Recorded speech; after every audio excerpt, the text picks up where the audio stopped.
Selamat pagi Bapak Ibu dan saudara-saudari sekalian. Kita bersyukur kita boleh hadir bersama dalam ibadah walaupun kita ada di rumah kita masing-masing. Tetapi saya percaya Tuhan hadir di tengah-tengah ibadah kita ini. Untuk itu mari kita bersama berdoa sebelum kita akan membaca dan merenungkan firman-Nya. Ya Tuhan, kami datang kepadamu. Terima kasih Tuhan untuk kesempatan kami boleh kembali merenungkan firman-Mu. Tuhan, biarlah hati kami boleh dikobarkan oleh perenungan dan pembacaan firman-Mu ini.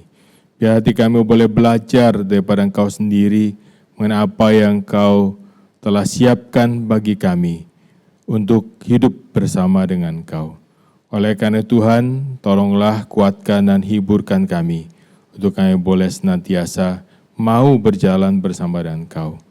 Tuhan, bukakanlah mata hati dan pikiran kami, supaya kami boleh memahami, boleh mengimani, dan mengalami kebenaran daripada firman-Mu di dalam kehidupan kami. Dan tolong hamba-Mu untuk dapat menyampaikannya dengan pertolongan-Mu saja. Dalam nama-Mu Tuhan Yesus kami berdoa dan bersyukur. Amin. Mari kita akan belajar dari kitab Wahyu pasal yang ke-21. Kita akan membaca banyak bagian daripada kitab ini. Tetapi saya akan membacakan 4 ayat pertama bagi Bapak Ibu Saudara sekalian. Wahyu 21 ayat yang pertama sampai dengan yang keempat. Lalu aku melihat langit yang baru dan bumi yang baru. Sebab langit yang pertama dan bumi yang pertama telah berlalu dan laut pun tidak ada lagi. Dan aku melihat kota yang kudus Yerusalem yang baru turun dari surga, dari Allah yang berhias bagaikan pengantin perempuan yang berdandan untuk suaminya. Lalu aku melihat suara yang nyaring dari tahta itu yang berkata, lihatlah kemah Allah ada di tengah-tengah manusia. Dan dia akan diam bersama-sama dengan mereka. Mereka menjadi umat-Nya dan Dia akan menjadi Allah mereka. Dia akan menghapus segala air mata dari mata mereka. Dan maut tidak akan ada lagi, tidak akan ada lagi perkabungan atau ratap tangis atau duka cita. Sebab segala sesuatu yang lama itu telah berlalu. Bapak Ibu Saudara sekalian, rumah masa depan. Pernahkah kita memikirkan rumah masa depan kita? Dalam dunia kita tinggal di rumah yang mungkin berbeda satu yang lainnya. Ada rumah yang tentunya jauh lebih indah daripada rumah orang yang lain. Ada orang yang tinggal di rumah yang sederhana. Ada orang yang tinggal di rumah yang sangat mewah. Saudara, bagaimana dengan rumah masa depan kita? Apakah di sana saudara kita boleh menikmati keindahan daripada rumah masa depan itu? Bagaimana dengan tempatnya? Sebuah rumah saudara bukanlah rumah tanpa orang-orang yang ada di dalamnya. Ada house, ada home. Apakah kita merasa nyaman dan aman di sana? Saudara, keluarga kita yang bersama akan tinggal di sana itu seperti apa? Apa yang kita lakukan di sana. Saudara, gambaran-gambaran seperti ini adalah gambaran yang banyak dituliskan di dalam kitab Wahyu. Kitab Wahyu, saudara, adalah sebuah kitab yang ditulis sebetulnya untuk menghibur gereja yang sedang mengalami penganiayaan. Nah, kalau saudara membaca kitab Wahyu, seringkali ada lambang-lambang, simbol-simbol, gambaran-gambaran yang mungkin tidak saudara pahami. Kenapa saudara? Karena kitab ini sebetulnya ditulis seperti kitab yang hanya dapat dimengerti oleh orang-orang yang percaya dan memahaminya. Jadi bagi kita apalagi saudara yang tinggal ya di dalam masa yang jauh daripada waktu penulisannya, di dalam pemahaman budaya dan gambarannya, saudara, tidak mudah kita memahami kitab ini. Tetapi kitab ini justru saudara ditulis untuk menunjukkan bahwa siapa yang memahaminya dia akan mendapatkan ya suatu pemahaman yang luar biasa. Dikatakan siapa bertelinga hendaklah ia mendengarkan apa yang dikatakan Roh kepada jemaat-jemaat. Siapa yang bertelinga? Artinya mereka yang percaya, mereka akan memahami bahwa ini adalah suatu penghiburan bagi mereka. Penghiburan karena mereka setia kepada Tuhan. Di dalam ayat yang ke-7 dikatakan barang siapa menang ia akan memperoleh semuanya itu. Dan aku menjadi Allahnya dan ia akan menjadi anakku. Saudara, di dalam penganiayaan Allah ingin kita setia. Dan kitab ini menggambarkan bahwa siapa yang setia, dia akan bersama-sama di dalam keabadian mengalami sukacita, berbagi sukacita dengan Tuhan. Saudara, inilah penggambaran yang ada dalam kitab Wahyu. Ada rumah masa depan, tempat masa depan. Nah pertanyaannya saudara, apakah ada kesinambungan antara rumah masa depan itu dengan apa yang ada dalam dunia ini? Apakah ini sesuatu yang digantikan, kita akan pindah ke tempat yang baru, atau ini akan ada suatu pembaruan? Mungkin kata yang lebih tepat adalah ada suatu transformasi. Dalam ayat yang kelima dikatakan, lihatlah aku menjadikan semuanya baru. Apa artinya saudara, Tuhan mengatakan bahwa semuanya akan baru. Inilah suatu transformasi. Dunia kita yang berdosa ini bukanlah tempat yang layak untuk ditinggali bersama dengan Allah yang Maha Kudus. Oleh karena itu saudara-saudara, tempat yang akan Tuhan sediakan, tempat yang telah Tuhan berikan kepada kita akan diubahkan secara total. Sehingga tempat itu menjadi tempat yang cocok untuk kehidupan masa depan. Saudara, di dalam sebuah program TV, saudara, ada program bedah rumah atau extreme makeover. Ya, ini satu program yang saya sukai, bagaimana rumah itu yang singkat saudara oleh sekelompok orang diubah. Ada yang dihancurkan total, dibangun baru, ada yang renovasi. Tetapi saudara, rumah yang tadinya tidak terlalu bagus, ternyata dalam waktu singkat itu menjadi rumah yang baru. Ini adalah sesuatu yang super cepat. Nah, sebetulnya apa yang terjadi pada waktu Tuhan Yesus datang kedua kali, saudara, akan membawa kita bersama-sama hidup bersama dengan Dia adalah lebih daripada extreme makeover, super mungkin ya. Sesuatu yang jauh lebih ya cepat dan lebih indah daripada apa yang bisa dibayangkan oleh manusia. Di dalam Wahyu pasal 21 tadi ayat yang pertama dan kedua katakan, aku melihat langit yang baru dan bumi yang baru. Sebab langit yang pertama dan bumi yang pertama telah berlalu dan laut pun tidak ada lagi. Ada langit, ada bumi yang baru. Ada kota yang kudus, Yerusalem yang baru turun dari surga, dari Allah yang berhias bagaikan pengantin perempuan yang berdandan untuk suaminya. Saudara, ada kota yang turun dari atas. Berarti apa yang ada sekarang ini, saudara, itu akan diubahkan oleh Tuhan. Apa yang Tuhan telah ciptakan akan menjadi suatu tempat di mana akan diciptakan baru, di mana saudara ada satu transformasi. Ada satu kesinambungan antara apa yang Tuhan ciptakan dan apa yang akan Tuhan jadikan ciptaan yang baru. Tempat ini adalah tempat yang tentunya jauh lebih indah. Apa yang menjadi gambaran daripada kitab Wahyu? Mari kita mencoba melihatnya. Yang pertama, saudara, kita melihat tempatnya itu seperti apa. Layoutnya, dimensinya seperti apa. Kita memang adalah manusia yang terbatas, saudara. Tetapi di sanalah kita melihat Tuhan itu memakai segala keterbatasan kita dengan gambaran yang boleh membawa kita melihat kembali kepada kemuliaan Tuhan. Kota ini, saudara, kalau kita memperhatikan di dalam ayat yang ke-16 dan 17, bentuknya 4 persegi, panjang sama dengan lebarnya, dan kemudian juga sama tingginya. Berapa besar atau berapa panjang, lebar, dan tingginya? 12.000 stadia.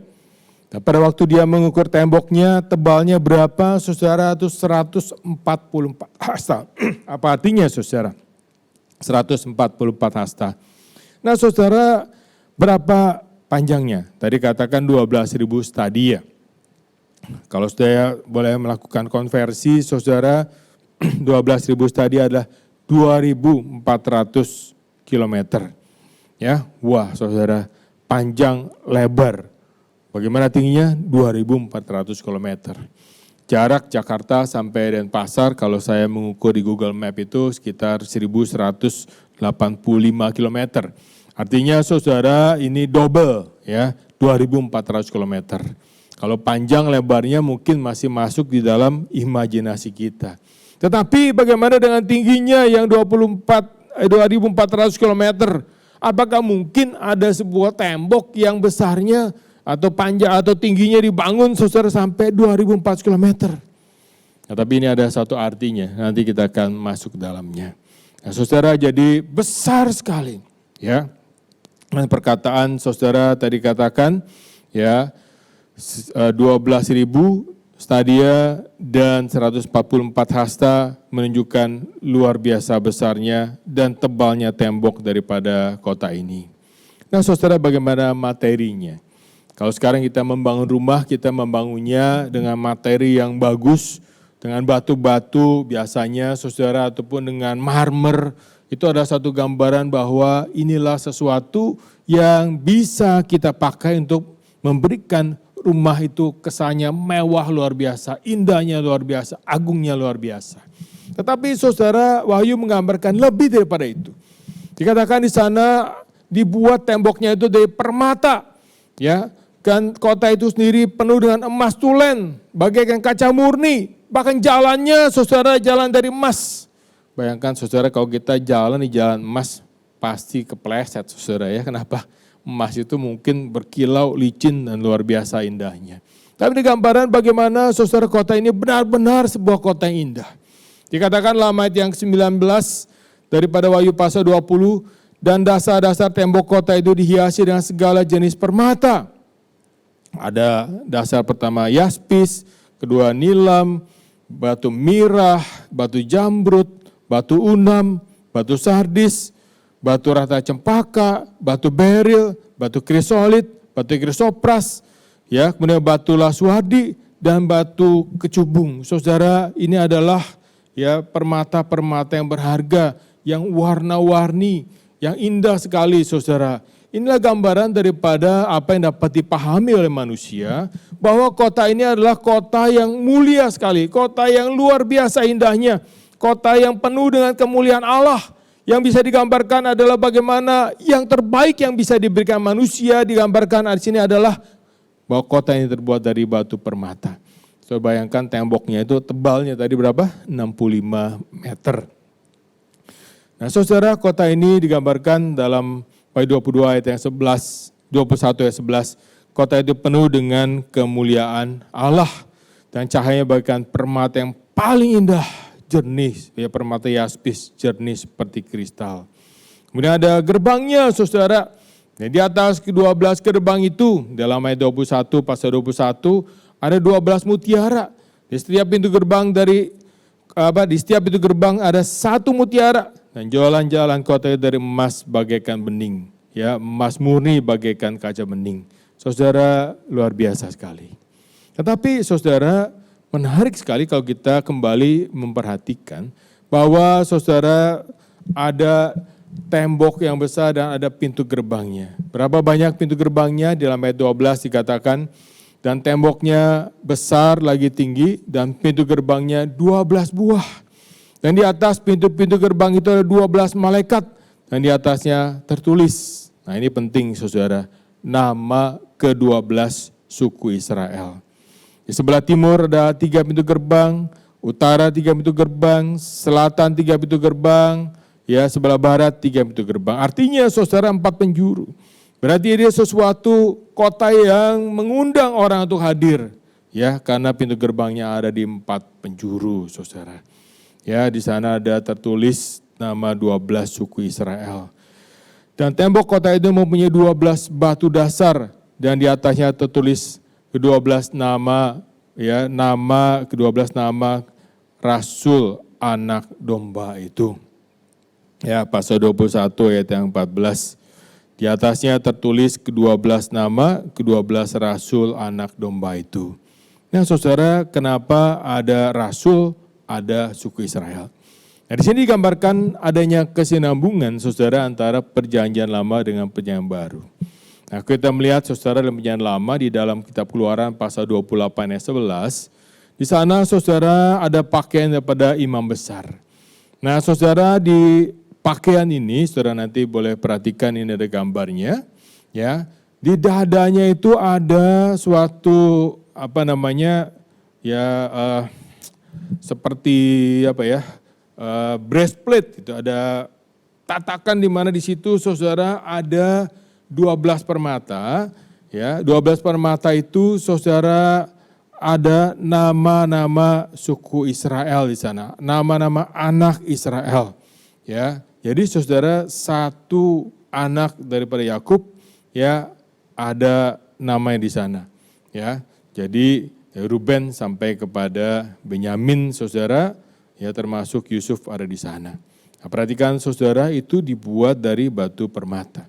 Ini gambaran saudara bahwa di dalam penyelaman sudah konsep ya bagaimana batu permata itu menggambarkan bahwa suku-suku Israel itu berharga di mata Tuhan.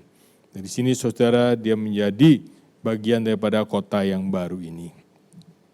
Nah, bagaimana dengan kenapa ada 12 suku Israel? Kenapa itu menjadi fondasinya saudaraku? Nah, kita melihat dalam 1 Petrus pasal yang kedua, ayat yang 4-6 dikatakan, dan datanglah kepadanya batu hidup itu yang memang dibuang oleh manusia, tetapi dipilih dan dihormat di hadirat Allah. Dan biarlah kamu juga dipergunakan sebagai batu hidup untuk pembangunan suatu rumah rohani, bagi suatu imamat kudus, untuk mempersembahkan persembahan rohani yang karena Yesus Kristus berkenan pada Allah. Sebab pada tertulis di kitab suci, sesungguhnya aku meletakkan di Sion sebuah batu yang terpilih, sebuah batu penjuru yang mahal, dan siapa yang percaya kepadanya tidak akan dipermalukan. Saudara, Kristus adalah batu penjuru. Jadi kalau dalam kitab Wahyu digambarkan ada 12 rasul, mereka yang Tuhan pilih, saudara, mewakili yang menjadi murid-murid Kristus. Yang 12 itu saudara, sana digambarkan bagaimana ada kesinambungan. Ada umat dari perjanjian lama, ada umat dari perjanjian baru.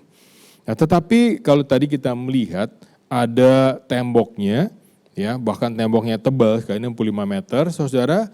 Ada 12 pintu gerbang yang menyambut orang yang datang dari berbagai penjuru.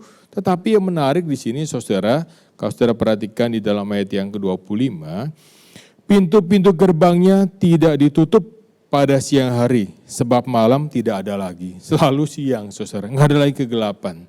Nah, kalau ada gerbang nggak ditutup, loh kok aneh saudara ya. Kenapa saudara sekarang di rumah itu saudara pakai gerbang? Ya, rumah sekarang ada yang gerbangnya di depan ada satpamnya, tapi ada juga rumah yang punya gerbang masing-masing. Gerbang itu adalah untuk melindungi supaya tidak ada orang atau pencuri yang akan masuk ke dalam rumah kita. Coba aja saudara, kalau saudara buka gerbang lebar-lebar, bahaya atau tidak? Ya, pasti akan bahaya. Tetapi di sini tidak pernah ditutup. Nah, kalau begitu apa arti daripada ada gerbang seperti ini? Nah, saudara, gerbang adalah sesuatu yang bukan hanya untuk melindungi, tetapi sebetulnya pintu gerbang menggambarkan suatu kemegahan, keagungan. Kalau saudara perhatikan ada penemuan arkeologi di daerah Irak, di daerah Babel, yang kemudian dikenal atau kemudian saudara yang dikenal dengan Ishtar Gate atau gerbang Ishtar. Nah, saudara perhatikan gambarnya, saudara, gerbang ini indah sekali. Sampai sekarang saya seringkali kagum dengan penemuan arkeologi bahwa apa yang orang dulu bisa bentuk, bisa bangun itu sesuatu yang luar biasa indah sekali. Jadi gerbang itu sebetulnya menggambarkan kemuliaan daripada apa yang ada di dalamnya. Berarti kalau ada 12 gerbang, saudara, itu menunjukkan yang pertama saudara adalah adanya keagungan, kemuliaan, kebesaran daripada kota ini. Tapi yang kedua, saudara, ini adalah gambar daripada pemisahan. Karena tidak semua orang bisa masuk ke dalam kota ya ini.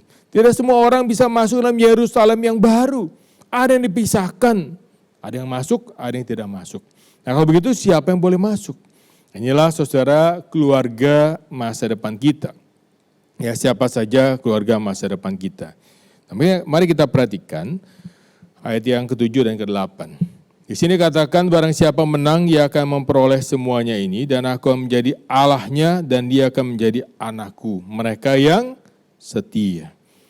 Ayat 8. Tetapi orang-orang penakut, orang-orang yang tidak mau setia, tidak bertahan dalam iman mereka, orang yang tidak percaya, orang-orang yang keji, orang pembunuh, sundal, tukang sihir, penyembah berhala, semua pendusta, mereka mendapat bagian mereka di dalam lautan yang menyala-nyala api dan belerang. Itulah kematian yang kedua. Artinya saudara, mereka yang masuk itu adalah mereka yang sudah terpilih. Ya, kalau dalam ayat yang ke-27 dikatakan, tetapi tidak akan masuk ke dalamnya sesuatu yang najis atau orang yang melakukan kekejian atau dusta, tetapi hanya mereka yang namanya tertulis dalam kitab kehidupan anak domba. Berarti saudara, yang masuk ke sini adalah mereka yang terpilih. Di sini saudara tidak ada dosa. Kalau tidak ada dosa berarti saudara tidak ada lagi saudara kepahitan di dalam hidup ini. Ya, tidak ada lagi virus COVID-19 saudara ya di surga, pasti nggak ada saudara. Karena di sana tidak ada air mata. Saudara perhatikan ayat 4, dan Dia akan menghapus segala air mata dari mata mereka, dan maut tidak akan ada lagi. Tidak akan ada lagi perkabungan atau ratap tangis atau duka cita, sebab segala sesuatu yang lama itu telah berlalu. Saudara, keluarga yang baru adalah keluarga yang tinggal bersama umat Tuhan yang ada di sana. Mereka tidak lagi akan mengalami kesedihan. Tidak akan ada lagi kekejaman. Tidak akan ada lagi kematian. Semua akan hidup di dalam keabadian. Di dalam satu tempat yang indah, tempat yang penuh dengan sukacita. Tidak ada lagi topeng. Tidak ada lagi orang yang boleh memalsukan segala sesuatu tentang hidupnya. Semua terbuka di hadapan Tuhan. Tidak ada orang lagi yang perlu ditangkap. Ya, tidak ada polisi, tidak ada tentara. Semuanya ada orang-orang yang telah ditebus oleh Tuhan. Tidak ada kejahatan di sana. Berarti saudara, kita hidup bersama dengan orang-orang yang bersama mengalami anugerah Tuhan. Kehidupan di sana pastilah akan sangat berbahagia. Tetapi saudara, untuk siapa? Hanya untuk mereka yang namanya tertulis di dalam kitab kehidupan. Jadi kalau tempatnya indah, orang yang ada di dalamnya juga adalah orang-orang yang indah, orang-orang yang baik, orang-orang yang hidupnya penuh dengan sukacita. Nah, terus ngapain kita di sana, saudara, apa yang kita lakukan? Nah, saudara, itu adalah tempat di mana kita boleh beribadah ya bersama dengan Tuhan di dalam keabadian. Di dalam ayat yang ke-22, saudara, dikatakan, dan aku tidak melihat bait suci di dalamnya, sebab Allah Tuhan yang Maha Kuasa adalah bait sucinya, demikian juga anak domba itu. Tidak ada lagi bait suci di dalamnya, sebab Allah Tuhan yang Maha Kuasa adalah bait sucinya, demikian juga anak domba itu. Kota itu tidak memerlukan matahari dan bulan untuk menyinarinya, sebab kemuliaan Allah meneranginya, dan anak domba itu adalah lampunya. Dan bangsa-bangsa akan berjalan di dalam cahayanya. Raja-raja di bumi membawa kekayaan mereka kepadanya. Pintu gerbangnya tidak ditutup pada siang hari, sebab malam tidak akan ada lagi. Dan kekayaan hormat bangsa-bangsa akan dibawa kepadanya. Semua akan mengakui kebesaran daripada Allah. Allah yang Maha Kuasa, Allah yang Maha Kudus.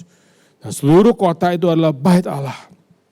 Nah, itulah sebabnya saudara, tadi kita melihat bentuk kota ini aneh.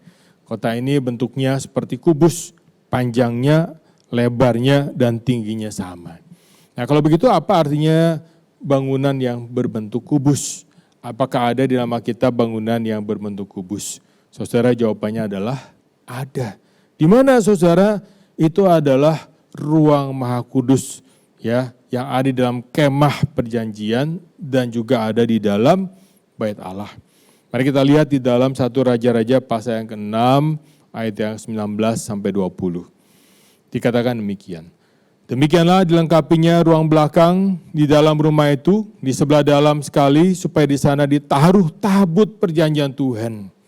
Ya, ini tempat tahta Allah, ada tabut perjanjian. Ruang belakang itu 20 hasta panjangnya, 20 hasta lebarnya, dan 20 hasta tingginya. Yang melapisinya dengan emas kertas, lalu yang membuat mezbah dari kayu aras di depannya. Saudara, ukurannya apa? 20 hasta panjangnya, 20 hasta lebarnya, dan 20 hasta tingginya. Artinya saudara, panjangnya sama dengan lebarnya. Lebar dan panjangnya sama dengan tingginya. Artinya saudara, ini adalah ruang Maha Kudus. Ruang Maha Kudus adalah ruang yang tidak boleh dimasuki oleh sembarang orang. Hanya oleh imam besar 1 tahun 1 kali. Jadi saudara, ada ruang di mana Allah hadir, ya, di dalam tahtanya, di dalam tabut Allah di tengah-tengah umat manusia. Jadi saudara, kalau kita melihat di sini, kita akan melihat bagaimana kita akan tinggal di mana, di dalam kekudusan Tuhan, di dalam ruang Maha Kudus Tuhan. Dan di sana kita berdiam karena apa? Karena Allah sendiri yang bertahta di sana. Dan Allah itulah yang kita sembah, kita muliakan, yang kita akan bersama-sama memuji Dia di dalam sukacita. Oleh karena itu saudara, gambaran ini satu gambaran yang indah sekali. Di sana katakan bahwa Allah sendiri akan tinggal bersama-sama dengan manusia. Dalam ayat yang ketiga dikatakan, lihat kemah Allah ada di tengah-tengah manusia, dan akan diam bersama-sama dengan mereka. Mereka akan menjadi umatnya dan Ia akan menjadi Allah mereka. Nah saudara, ini adalah satu gambaran yang sebetulnya gambaran daripada seluruh Alkitab. Dalam Perjanjian Lama misalnya saudara, di dalam tempat kudus Tuhan, yaitu kemah pertemuan dikatakan, dan mereka harus membuat tempat kudus bagiku supaya aku diam di tengah-tengah mereka. Ada ruang kudus di dalam tempat, ya, atau ruang Maha Kudus maksud saya, daripada kemah pertemuan.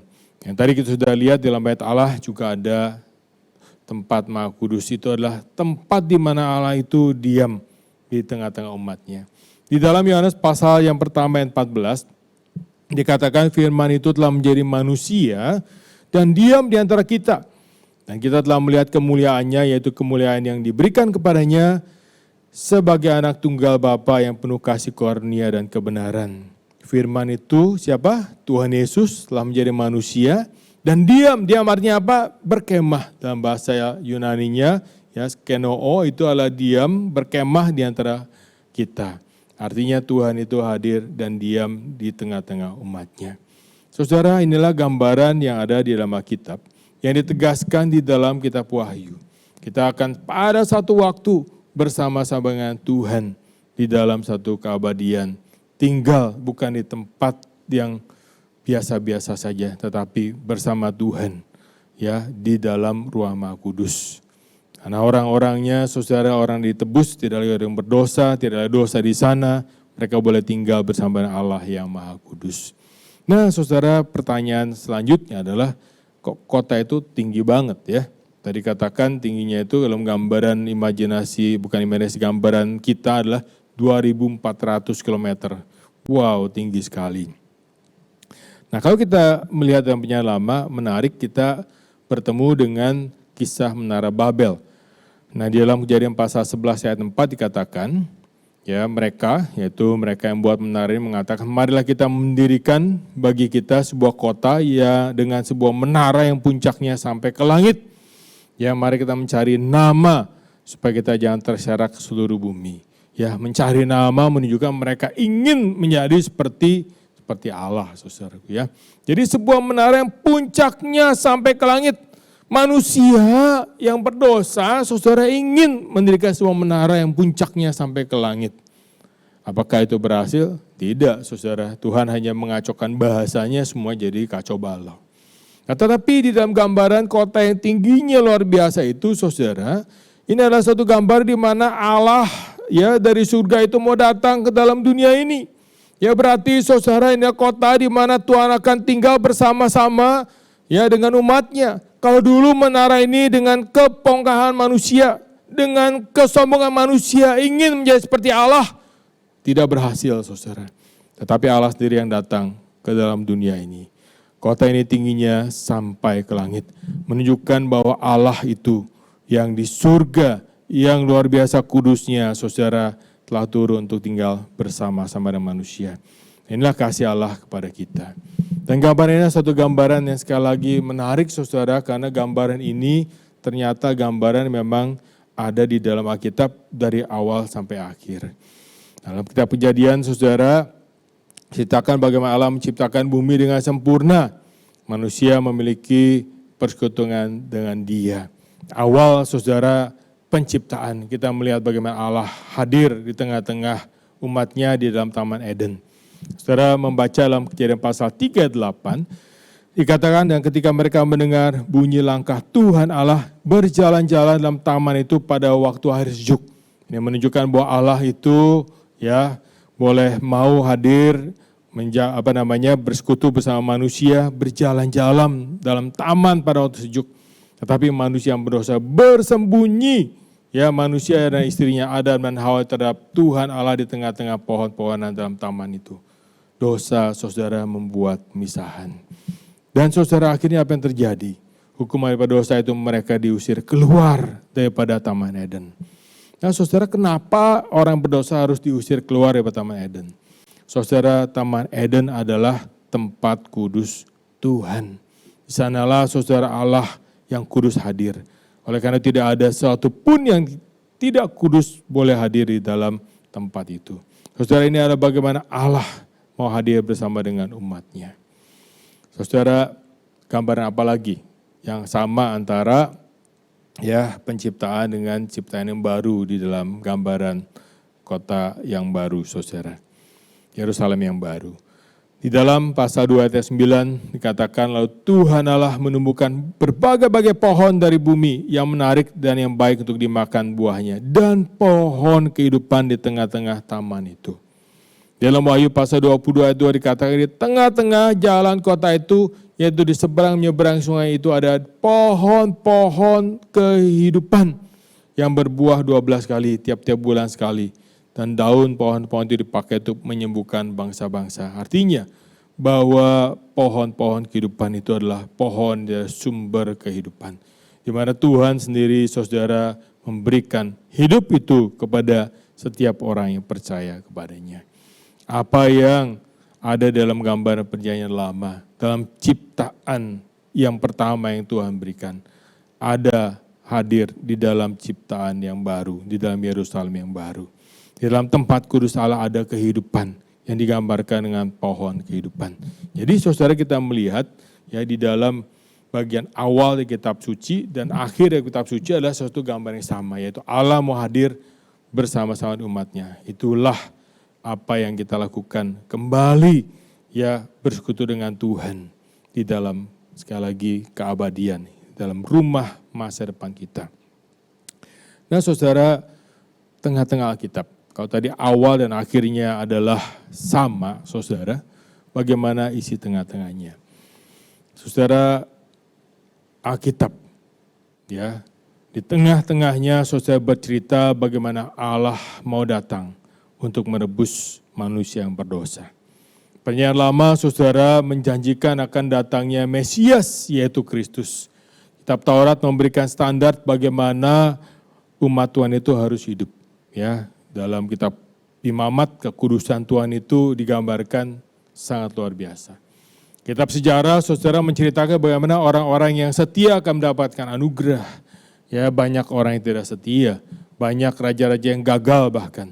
Tetapi saudara, siapa yang setia, Tuhan akan memberikan berkat-Nya. Kitab para nabi memanggil mereka yang hilang untuk kembali. Berarti saudara, dalam perjanjian lama seperti ada satu pengharapan bagaimana orang itu harus hidup dalam anugerah Tuhan. Bagaimana kita hidup dalam kesetiaan, kita harus kembali kepada Tuhan jikalau kita berdosa. Perjanjian baru, saudara, menggambarkan bagaimana Allah telah mengutus anak yang tunggal untuk menebus dosa kita di kayu salib.